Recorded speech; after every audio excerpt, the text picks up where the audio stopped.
प्रिय दोस्तों, नमस्कार। जीना तो तुम्हें खुद के साथ ही है, खुद के साथ ही जीना है। इसी पर हम वीडियो में बात करेंगे। उससे पहले अगर आप चैनल पर नए हो तो सब्सक्राइब भी करें। वीडियो को पूरा सुनेंगे तो आप इसका अधिक से अधिक लाभ ले पाएंगे। ज़रूर ये वीडियो बड़ा कीमती है, क्योंकि जी तो हर कोई रहा है, और जो वीडियो सुनेंगे ज़रूर जी रहे होंगे, नहीं भी सुन रहे होंगे, जीवन तो जी ही रहे।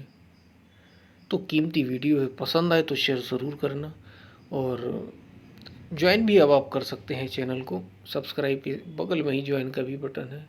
एक आध्यात्मिक साधक को हमने, चूँकि गीता सीरीज़, हम पूरी गीता सीरीज़ पर ही बात कर रहे हैं, भगवान श्री कृष्ण के द्वारा अर्जुन को दिया गया उपदेश, तो हर आध्यात्मिक साधक को ये सुनना ज़रूर चाहिए। चलते हैं हम अपने वीडियो की तरफ। प्रिय दोस्तों, जीना तो तुम्हें खुद के साथ ही है, खुद के साथ ही जीना है। तुम्हारे माता पिता हों, भाई बहन हों, रिश्तेदार हों, मित्र हों, चाहे वे बचपन के हों या बाद में बने हों, सब के सब खुद के साथ ही जी रहे हैं। कोई दूसरा अनुभव में आप जो भी अनुभव कर रहे हैं दूसरे से भी, वो होता तो अंततः आपके भीतर ही है। तुम खुद के ही विचारों के साथ जी रहे हो। निर्मल विचार अगर पवित्र हैं, भाव पवित्र हैं, कर्म पवित्र हैं, तो भी तुम खुद के साथ ही जी रहे हो। और अगर पवित्र नहीं है, कर्म पवित्र नहीं, भाव पवित्र नहीं, तो भी खुद के साथ ही जी रहे हो। जीना तुम खुद के साथ ही पड़ता है, इसी मन के साथ हम जीते। हमें लगता कोई दूसरा शायद हमारे माता पिता सहयोगी हो, थोड़ी दुख बांट ले, ठीक है, वो भी बड़ा अच्छा लगता है। समय आप निकालते हैं लोगों के साथ, दूसरों के साथ, कभी कभी उससे बड़ी मदद मिलती है बाहर, लेकिन तुम्हें जीना तो तुम्हें ही है। क्योंकि तुम्हारी वासना को कौन जानता है? तुम जानते हो। तुम्हारे क्रोध को कौन जानता है? तुम जानते हो। तुम्हारी शांति को भी कौन जानता है? तुम। तुम्हारे वैराग्य को भी तुम, कोई और नहीं जानता। ऐसा होता है क्या कि जीभ के स्वाद को, तुम्हारी जीभ के स्वाद को कोई और अनुभव कर ले? क्या कभी ऐसा हुआ है? तुम्हें चोट लग जाए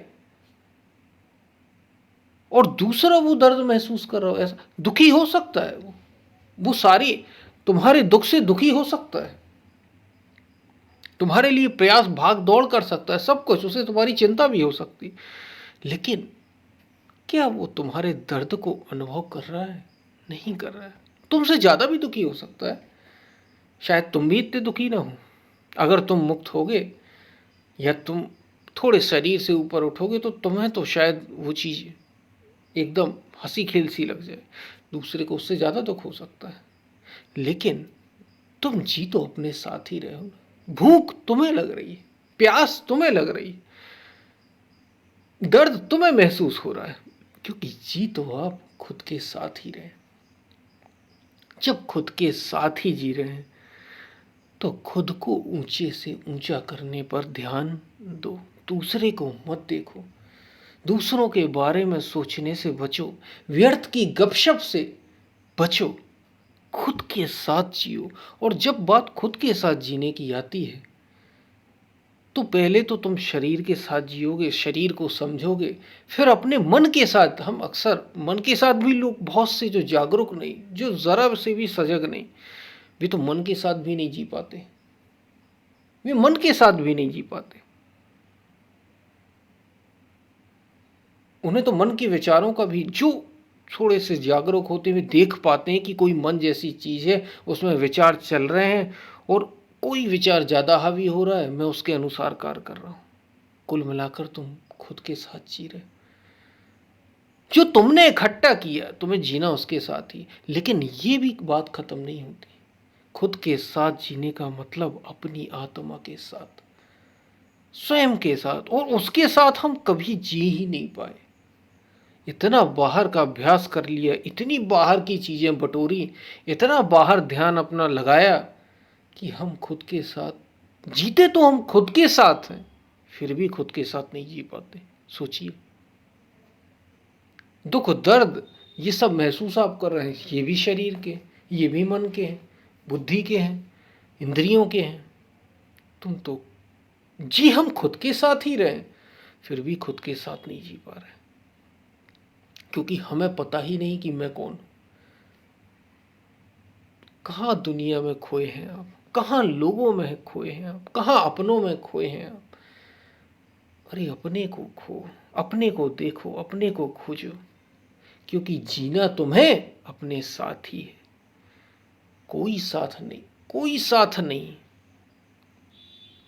आए थे अकेले और जाओगे भी अकेले, आया है सो जाएगा, राजा रंक फकीर। आया है सो जाएगा, राजा रंक फकीर, कोई नहीं बचाया। राजा रंक फकीर, बड़े से बड़ा महापुरुष संत भी जाता है, बड़े से बड़ा राजा भी जाता है, बड़े से बड़ा एकदम दरिद्र गरीब भी जाता ही है। आया है सो जाएगा, राजा रंक फकीर, कोई नहीं बचा।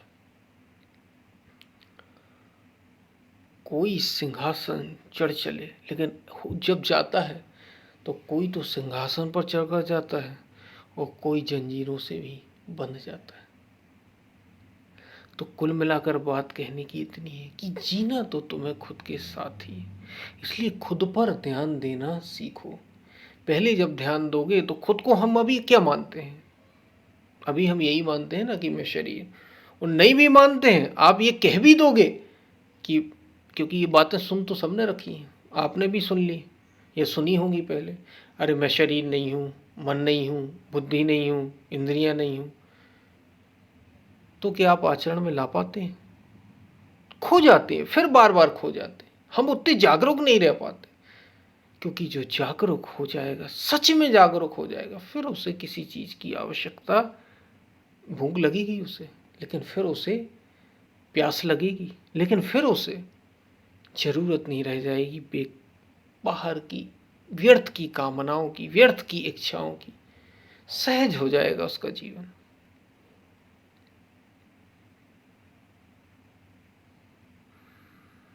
जब जीना तुम्हें अपने साथ ही, क्योंकि कोई साथ देना भी चाहे तो भी नहीं दे सकता। सारे अनुभव एक व्यक्ति को ही होते हैं। आपके सारे अनुभव, अगर आपको योग का कोई अनुभव हो रहा तो वो आपको ही होगा। यहां तक कि गुरु मूल बात जानता है, लेकिन आपको कैसा एक्सपीरियंस हुआ वो गुरु को नहीं पता, वो भी नहीं जान पाता। आपके सपने कोई और देख सकता है क्या? कोई नहीं देख सकता। और जो देख सकते भी होंगे अपनी साधना तप के माध्यम से, वो देखना भी नहीं चाहेंगे। आपके सपने आप ही देख रहे हैं, आपकी भूख आपको ही पता चल रही है। तो जब सब कुछ आपके साथ है, जीना तुम्हें तुम्हारे साथ ही है, तो खुद पर ध्यान क्यों नहीं देते? खुद पर ध्यान देना सीखना होगा। और खुद पर ध्यान देने की अंतिम बात, खुद के साथ जीने की अंतिम बात क्या? स्वयं को जानकर कि मैं सत्य हूं, अस्तित्व से अलग नहीं, वही हूं, इसके साथ जीने को कहते हैं। ये ऐसा जानकर, ऐसा अनुभव कर, सेल्फ रियलाइजेशन कर, उसकी स्मृति के साथ जीना, उसमें ही जीना, स्मृति के उसमें ही जीना असल में जीना। बाकी सब तो जी ही नहीं रहे। तो खुद के साथ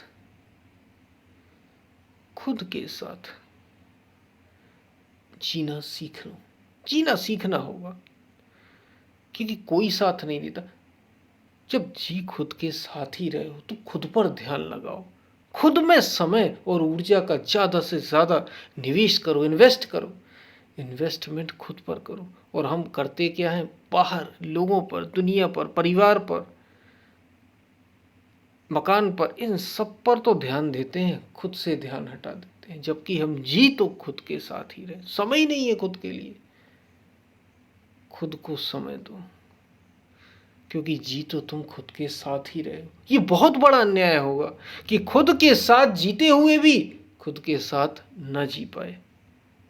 इससे बड़ा अन्याय और कुछ भी नहीं हो सकता। ये सबसे बड़ा अपने साथ अन्याय है, नाइंसाफ़ी है सबसे बड़ी, कि खुद के साथ जीते हुए भी हम खुद के साथ नहीं जी पाए।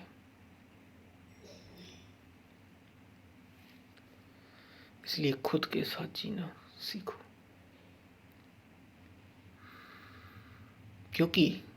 क्यों खुद के साथ? क्योंकि जीना तो तुम्हें खुद के साथ ही। तुम्हारे सपने तुम ही देखोगे, तुम्हारी भूख तुम्हें लगेगी, तुम्हारा दर्द तुम्हें होगा। कोई बात कह सकता है, तुम्हारे मन को हल्का कर सकता है, लेकिन महसूस तो तुम ही कर रहे हो। तो सजगता जाग, इसलिए कहा कि कोई साथी नहीं, तुम तुम्हारे साथी हो, तुम तुम्हारे साथी हो। और तुम उसको जान लो जो सच में तुम्हारा सच्चा साथी है। ये भगवान की बात, ईश्वर की बात, आत्मा की बात, अस्तित्व की बात क्यों की जा रही है?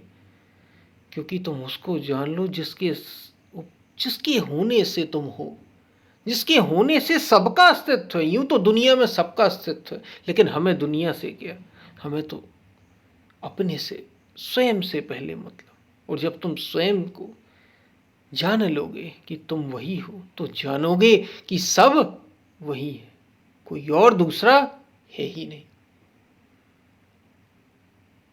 इसमें समय लगाओ, संसार में नहीं, भौतिकता में नहीं, तभी खुद के साथ जी पाओगे। जी तो रहे हो खुद के साथ, लेकिन अभी खुद के साथ जीते हुए भी खुद के साथ नहीं जी पा रहे, दुनिया के साथ, संसार के साथ बाहर भटके जा रहे हो, या तो मन या इंद्रिय या शरीर के साथ। स्वयं का साथ है सत्य का साथ, परम का साथ, परमात्मा का साथ। ये है स्वयं, ये हुआ स्वयं के साथ जीना। वो बात आपको समझ में आई होगी। पसंद आए वीडियो तो शेयर ज़रूर करना, सब्सक्राइब कर सकते हैं तो सब्सक्राइब भी करना, ज्वाइन कर सकते हो तो ज्वाइन भी करना। और कोई प्रश्न हो ज़रूर पूछना। हम फिर मिलते हैं, तब तक के लिए धन्यवाद।